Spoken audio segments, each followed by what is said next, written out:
என் பேர் பாரி. நான் வந்து பனிமலை பாலிடெக்னிக்கில் ப்ரொஃபஸர் ஒர்க் பண்ணேன். மேக்ஸ் டிபார்ட்மெண்ட் ஹெச்ஓடி ஒர்க் பண்ணி ரிட்டையர் ஆகிட்டேன். ஆஃப்டர் ரிட்டையர்மெண்ட் தான் இங்கே வந்திருக்கோம். சித்தால பக்கம் வந்திருக்கோம். அதுக்கு முன்னாடி தாம்பரத்தில் இருந்தோம். தாம்பரத்தில் ஒரு 10 years இருந்தோம்.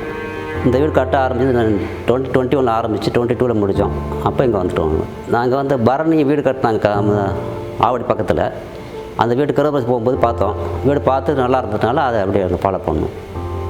மணிகண்டன் கான்டாக்ட் பண்ணி அவர் டிராயிங் வந்து நாங்கள் இங்கே எங்கள் பையன் அப்படி போட்டு கொடுத்தோம். திரும்பி பொண்ணு ஐயா சொன்னான். அதே மாதிரி போட்டு அதை போட்டு கொடுத்தோம். அப்படி நாங்கள் என்ன எதிர்பார்த்தோம்னா நல்லா போட்டிருந்தாங்க. அதனால் எங்களுக்கு வந்து அந்த மாதிரி கரெக்டாக போட்டிருந்தாங்க. எல்லாமே போட்டிருந்தாங்க.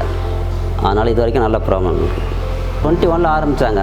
21 ஆரம்பித்து 22 முடித்தாங்க. நடுப்பு இந்த கொரோனாவில் ஒரு 2 மாதம் டிலே ஆகிட்டு 1 yearல கரெக்டாக முடிச்சு கொடுத்தாங்க. 8 months முடிக்கணும்னு சொன்னாங்க. ஆனால் கரெக்டாக 1 yearல முடிச்சு கொடுத்துட்டாங்க. பேமெண்ட் ஒவ்வொரு ஸ்டேஜை முடிக்க ஸ்டெப் கொடுத்தாங்க.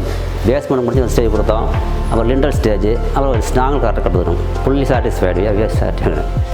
இப்போ அந்த வீட்டுக்கு கருப்பரசத்தை வந்தவங்க பார்த்துட்டு சொல்லி காட்டுறாங்க. 2 பேருக்கு நான் அட்ரஸே கொடுத்துருக்கேன். கொடுத்து போய் அவங்களும் வந்து பார்த்து அவங்க ஆஃபர் பண்ணுறாங்க. பரணி வீடு போய் பார்த்த உடனே எங்களுக்கு வீடு பார்த்தோம். எங்களுக்கு ஒரு நாள் பிடிச்சிருந்தது. உடனே அவங்கள்ட்ட கேட்டேன், யாருக்கா இன்ஜினியர் கேட்டது மணிகண்டன் சொன்னாங்க. சரி, நான் ஒரு கனெக்ட் பண்ணோம். அன்றைக்கி ஆக்சுவலாக வந்தார், பார்த்து பேசணும். திருப்பி நாங்கள் வீடு காட்டுறது அதுக்கப்புறம் ஐடியா வந்து எங்களுக்கு வீடு போகும்போது அந்த ஐடியாவை திருப்பி ஃபோன் கேட்டு அவங்களுக்கு பார்த்து வேணும். அது இல்லாமல் அவர் 2 வீடு காட்டினார். வீடு இருந்துலாம் காட்டினார். ஃபோன்லேயே காட்டினார். அதை பார்த்துட்டு இப்போ இது வரைக்கும் அந்த கட்டி 2 வருஷத்துக்கு மேலே ஆகுது. 22 முடிச்சாங்க. 24 முடிய போகுது. இப்போ 2 வருஷமாக ஆக போகுது. எந்த ப்ராப்ளம் இல்லை. இன்னும் ஸ்டாண்டர்டாக கட்டுறாங்க. எல்லாமே ஸ்டாண்டர்ட் மெட்டீரியல் போட்டு கட்டுறாங்க. இது வரைக்கும் எந்த ப்ராப்ளம் கிடையாது. நல்லா வருது. You are fully satisfied.